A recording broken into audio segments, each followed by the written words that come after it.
How are advisors positioning client portfolios for the near future? How do they differ from traditional allocations, if at all? Hi, this is John Sullivan, Editor-in-Chief of Investment Advisor Magazine, and I'm joined today by two experts in retirement planning to talk about the pressing issues in investing and retirement preparation. Coincidentally, they're both top advisors themselves. Dr. Karen Altfest is Executive Vice President with Altfest Professional Wealth Management. She is an author and speaker on the subjects of women and money. Karen is a former president and chairperson of the New York chapter of the Financial Planning Association and the co-director of the Financial Planning and Investment Program at the New School here in New York. Richard Kass is a partner with KBK Wealth Management and a certified financial planner who's been practicing for more than 20 years. Richard specializes in creating investment portfolios for individuals, pensions, estates, and trusts, and he is also a member of the Financial Planning Association. Thank you both for joining me. You're welcome. Thank you. So to begin with, baby boomers weren't really all that prepared in general for retirement before the worst financial crisis in global history hit.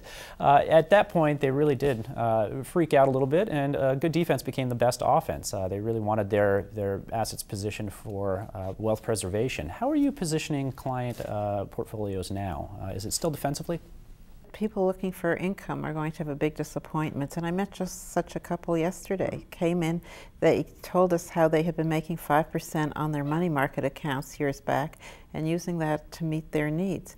That's not going to happen these days. So part of it is repositioning assets, another part is re-educating our clients. Sure.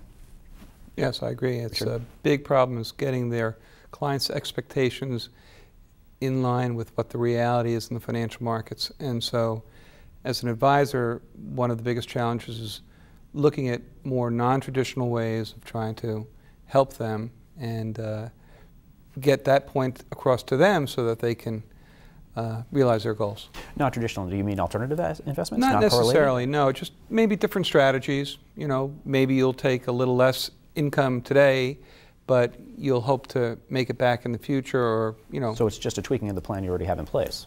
Yeah. I think it would be more, clients come with very set type of expectations. They're just going to live off their income, preserve their capital, and that can go either way depending on what happens in the market and how they're positioned. Is it still all about wealth preservation at this time now, or are people starting to come out of their foxholes a little bit and looking to get back into equities? How has that worked out? People are more wary. It's taking them longer to make changes and longer to decide to go into the markets. They're still waiting for the markets to be up significantly, and they don't know what that is. Right. So we have to, again, educate them, help them get there, help them make the right choices, and not wait for a magic number. Perfect segue. That was my next question. How are you educating them? What kind of a hand-holding process do you have right now? Oh, we spend a lot of time on that. That's something we pride ourselves on doing very well. We have a lot of seminars for our clients. We have small round tables. We make ourselves available to their calls. A lot of clients like to have a lot of FaceTime with you, you know, eye-to-eye contact, make sure you're not nervous, you're still there, you're doing well. So yes, and we do newsletters. We have a lunchtime conference call for our clients. They can call in. It's supposed to be twice a year, but in the down years we had it much more often than that. Yep. Yeah. Richard? We have obviously our website, newsletters, a lot of client contact in person. We're constantly having them in, talking to them, bringing them to events. You know, we may have a special speaker. It's a labor-intensive process to continue to make sure you don't leave anybody out and make sure you address all their concerns. What kind of an education process did you have in place beforehand? And you know, was it really just about setting expectations prior to the downturn so that you could mitigate some of that as you went through the downturn, or was it completely everything was new? It's very funny because when things are going great, you never hear from your clients. Right. When things got bad, all of a sudden everybody's calling all day long. So I would say when the markets were doing well, our need to communicate with our clients wasn't as acute, you know, because they saw their statements, they were happy. As the market started to turn down, we needed to pick it up and talk to them more, counsel them more, advise them more. That's when you earn your salt there, huh? Yeah, I would say. Yeah. Karen? Yes, it's reassuring the clients that things aren't going to continue down forever. This has happened before, a little differently, but we've seen it before, and we're going to help them through this time and not to make mistakes they're going to regret later on. So educating them, bringing them in often, talking to them, comforting them. We understood their pain, and yet we had women, one woman I can think of calling up and saying, it's going to go to zero. We never believed it was going to go to zero.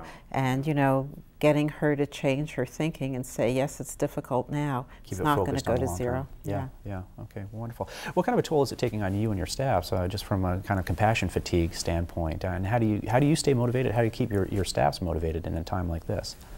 Well, every day is different. Yeah. Client situations are always new and fresh, and so we are very, very motivated, and we're very optimistic as a firm, very positive and looking for opportunities. And so there are exciting times. It's not all bad, it's exciting. For a while there it was exhausting because we had our people on the phones much more than ever before. We extended our hours.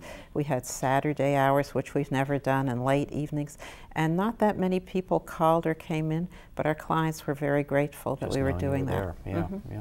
Our staff was phenomenal. They worked extraordinarily hard. We, you know, made an extra effort to make sure nobody was left without a callback or an appointment, or if they needed to come in, it was right on spot. So you know, they were great, and it was a physically demanding time in the market for our firm and the people that work there. And I hope never to have to go through it again as an advisor. Maybe as an investor I'll do it, but not as an advisor.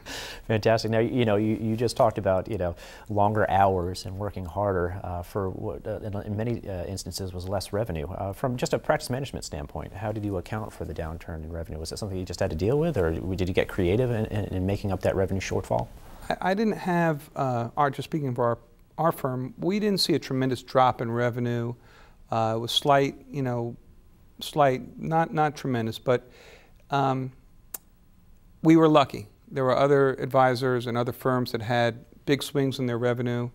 I think we had less because we were more defensive, as you said before. We had higher allocation to fixed income, and so our assets didn't drop percentage-wise as much as the market did. Sure. We kept our costs down. We had so many meetings at the leadership level, and so we watched what did we really need, what could we do without, and one of the things we decided with our staff that we could do without would be raises. And so they forewent raises, which was very nice, and a few people came in and volunteered to take cuts in their salary. Wow. And we were very, very, very moved by that. Yeah, very dedicated to their profession. That's fantastic. Well, Karen, thank you so much for coming in. Richard, I do appreciate it. There's a lot more here at advisor1.com. For now, I'm John Sullivan. Have a great day.